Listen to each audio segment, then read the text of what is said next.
এই তো আমরা আজকে দেখব এই যে টাইটেল টাইটেল হচ্ছে এটা এই যে টাইটেল মানে এইটা টাইটেল আর হচ্ছে যে ইমেজ ইমেজ কি করে আনবো। তো আমাদের আগে কাটতে হবে, কাটার পরে এখানে আগে আমাদের একটা নিউ ফোল্ডার বানাতে হবে। একটা ফোল্ডারের নাম দিচ্ছি আমরা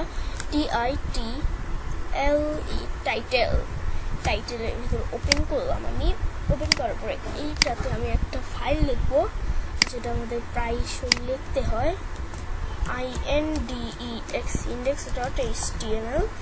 index.html লিখবো।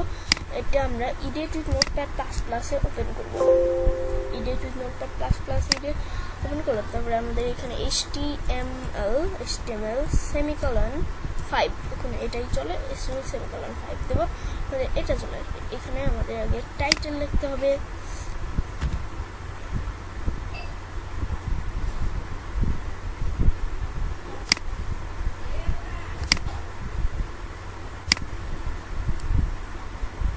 टाइटल तो कहाँ है टाइटल muted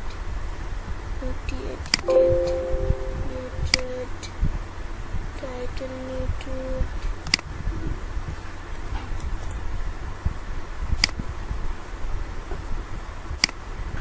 এই যে আমাদের টাইটেলে লিখতে হবে নিউ টুট।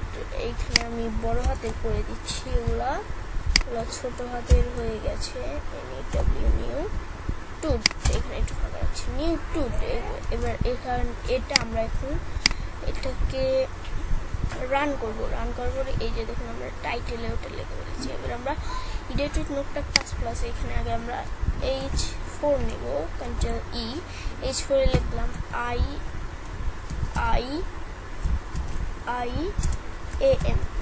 am টা লিখলাম।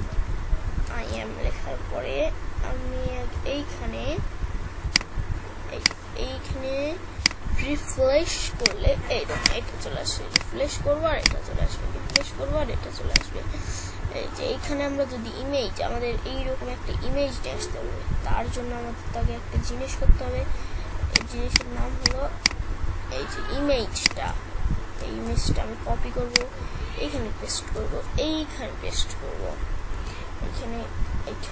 এটা কপি করলাম আমি। কপি করে এই টাইটেলের নিচে, এগুলো কিন্তু টাইটেলের নিচে লিখতে হয়। লিঙ্ক LINK লিঙ্ক কিন্তু টাইটেলের নিচে লিখতে হয়। এই তো লিঙ্ক করলাম আমরা এখানে, এটাতে এটা পেস্ট করে দিলাম। এখানে কিন্তু হবে না, কারণ এখানে স্টাইল শিট মানে CSS-টা করা আছে, আর আমরা এখানে করতে চাচ্ছি তো ইমেজেরটা। তাহলে আমাদের লিখতে হবে ICON লিখতে হবে। তাহলে আমাদের এবার এটাকে সেভ করতে হবে। সেভ করার পরে আমরা কি করবো, আমরা এখানে টাইপও দিতে পারি। এটা সেভ করব। সেভ করার পরে এখানে রিফ্রেশ করবো। এইখানে এইরকম একটা ছোট হয়ে চলে এসছে, কিন্তু আমরা এই দেখুন edit notepad আমরা কিন্তু বুঝতে পারবো না এটা কি। তার জন্য আমাদের এখানে একটা নিতে হবে টাইপ নিতে হবে। টাইপটা হবে হচ্ছে আমাদের